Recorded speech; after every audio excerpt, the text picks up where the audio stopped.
program is brought to you in association with First National Bank of Botswana.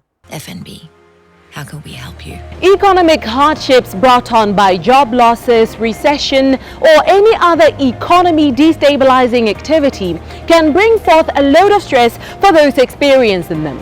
Some people have had mental health problems while trying to cope, others have resorted to drug and alcohol use, while some people have experienced all of the above, all at the same time. While all these are common responses to stress, one that is seldom discussed is the correlation between economic insecurity and gender-based violence, or GBV for short. Good evening and a warm welcome to First Issues, proudly brought to you in association with the First National Bank of Botswana. An article on International Food Policy Research Institute website discussed under the topic, "How is economic security linked to gender-based violence?" New insights from the Sexual Violence Research Initiative Forum 2019 states that economic insecurity or chronic poverty makes individuals and households themselves more likely to experience acute stress and resort to risky coping strategies that increase the risk of GBV. We've learned, however, that victimized individuals and families continue to bear the greatest proportion of costs due to GBV. When taking into account the astounding numbers of GBV cases reported in Botswana by various media during the most insecure period of 2020 of the nationwide lockdown, this assertion could not be any truer. While the article we previously mentioned states that the correlation between economic insecurity and GBV is vaguely understood, the cost of GBV to various economies is abundantly clear. Just in South Africa alone, the costs relating to GBV in 2017 were conservatively estimated between 28.4 billion rand to 42.4 billion rand per year in lost wages through leave days, sick offs and low productivity, according to auditing firm KPMG. Just exactly how do insecure economies and chronic poverty correlate with GBV? Our conversation on this matter is with therapist at Botswana Network for Mental Health, Keletso Motsage. I think it's important to note that people experience different stresses at different times of their lives, and then it affects us in different ways. So if people have already been struggling, maybe financially, and then a recession comes and then the financial issues are heightened, it increases the stress levels. It affects the way that they cope and that they adjust and adapt to the environments. So you'll find that there's an increase, as we saw over this lockdown period, the different lockdown periods this year, that GBV increased during the lockdowns, during this pandemic. The stresses that were there before the pandemic were amplified when the pandemic arrived. So we saw a significant rise in GBV cases due to that. So you'll find that people already had maladaptive or bad coping mechanisms, like turning to substance abuse, whether drug or alcohol or both, or just keeping things in without communicating and being expressive to ensure that their mental health is taken care of. So it just made matters worse. People being isolated in their homes, people losing money, losing their jobs. It also ties into grief and loss. Most of the time we attribute or associate grief with losing a person. But if we lose money or lose a home or lose a job or just financial security, that now takes us into or puts us into a space where we're grieving. And during that grief, during that loss, we tend to act out in different ways. So the violence has increased, unfortunately, due to the stresses being amplified and being different and unexpected. In your line of work, in your professional experience as a therapist, what goes on in the mind of a perpetrator of GBV, to rationalize their actions? When it comes to understanding the mind of a perpetrator, it's important to understand, or rather try to take it from their point of view. So one of the major things that you'll find is a sense of control. They want to control the environment. So they're very controlling in nature, very manipulative in order for them to be in control of what is going on. They feel a sense of entitlement, and they feel that it is their right or their purpose to control every aspect of the relationship. So it becomes very toxic in terms of how they treat their partner. They have a sense of ownership over their partner, whether male or female. So you'll find that the communication is very toxic and hostile and very belittling. It's really about manipulating their character, the way that they think, making them feel as if they're not worthy, making them feel as if they don't have an option to leave, making them feel as if even if they did leave, no one else would want them. So it's a cycle of abuse and manipulation and control. And there's another aspect that we refer to as mate retention behavior. So the whole point is to retain their mate, is to keep their partner. I know it might sound odd because it's such an abusive, toxic environment, but they are willing to go to any means in order to keep their partner. So in their minds, they believe that even if it comes to physically abusing them or emotionally abusing them and breaking them down to keep them with them, or to make them too afraid to cheat or to be unfaithful. So when you look at the mind of a perpetrator, there's a lot of insecurity. You'll find that there's a lot of trauma that they have experienced in their lives, whether they experienced abuse growing up or whether they witnessed it and then adopted those behaviors. Children learn based on conditioning. So what they see, they take in. They mimic that behavior.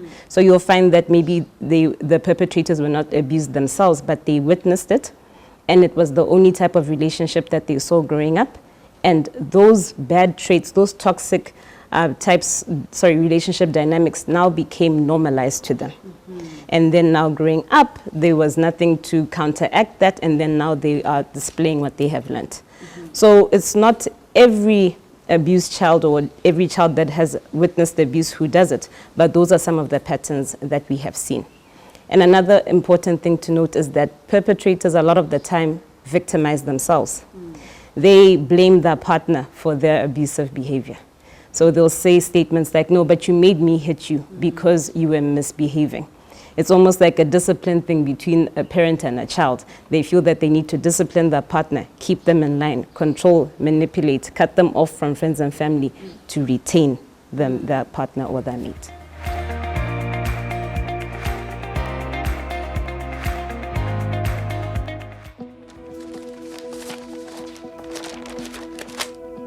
When running a business means Where did I put that receipt? we can help you with instant accounting, free software that does your bookkeeping for you. When running a business means Wait, what do you mean the container hasn't arrived? we help protect your business from risk with Mohwebi Insurance. And when it means How do we pay our staff that don't have bank accounts? we help you make multiple payments directly to people's phones with e-wallet bulk send. At FNB, we're constantly innovating to help business owners at every stage of their journey.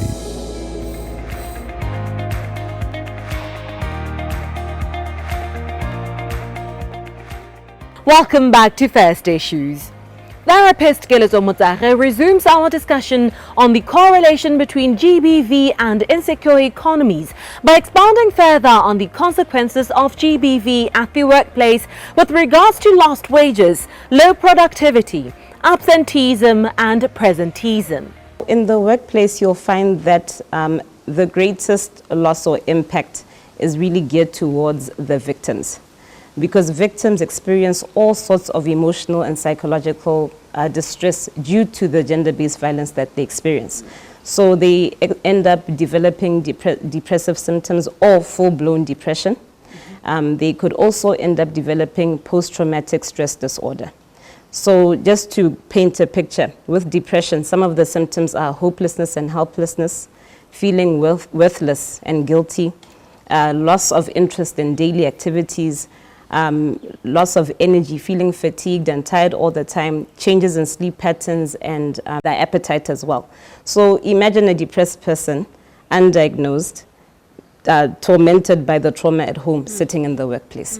There's no way that they will be able to function and produce what needs to be produced without treatment, without intervention. What needs to happen for us to lower these cases of GBV, especially during periods of uncertainty and insecurity? What needs to happen basically is a whole educational upheaval, if I can put it that way, where we really need to be educated within the workplaces, in communities, in our households, right, regarding issues of mental health and GBV, right? So that if, for example, I'm being abused, I feel comfortable to go and talk to my supervisor at work, for example, and my supervisor can help me and maybe go with me to the police to report it, or I can go to my local clinic or go to the police station. Basically, there needs to be more awareness. People need to understand gender-based violence.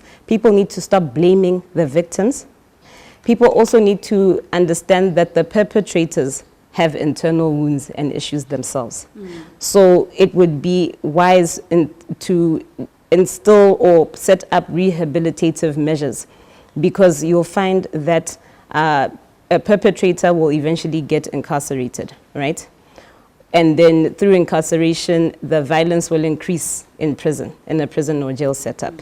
And we're not really solving the issue. So we can take it from that standpoint, and then we can also take it back to raising the boy child. Boys are taught to be tough and strong and not to cry and this and that. We forget that they are human beings first. So it's how we raise our sons that determines the type of men that they're going to be. So it's up to us, our generation, and generations that are younger than us, to change the way that we raise our boys, to change the things that we instill in them, because that determines the type of men that they're going to be. If you as a mother are in an abusive relationship, or in a toxic relationship, or you are experiencing GBV, and you are raising your sons and your daughters, your sons are going to look at that behavior. Your daughters are also witnessing that behavior, you know. So it's very important to look at the kids. What are you teaching your daughters through the environment that you're raising them in? What are you teaching them to be acceptable and unacceptable? What are you teaching your sons? What are they seeing to be acceptable and unacceptable? So we can take it from the beginning stages, the formative years of raising children, to impact them and raise them to be good men, loving men, supportive men, not abusive men.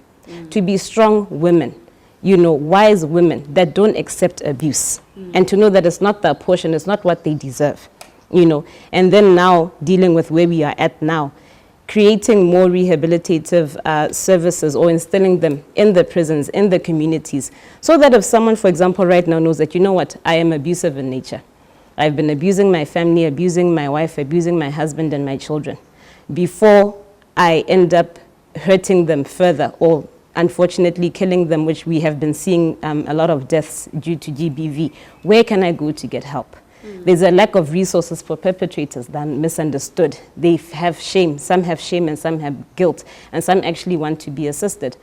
I have had the pleasure of helping some clients lately. I've had a few clients who have come to me and said, Keletso, I'm abusive and I want to stop.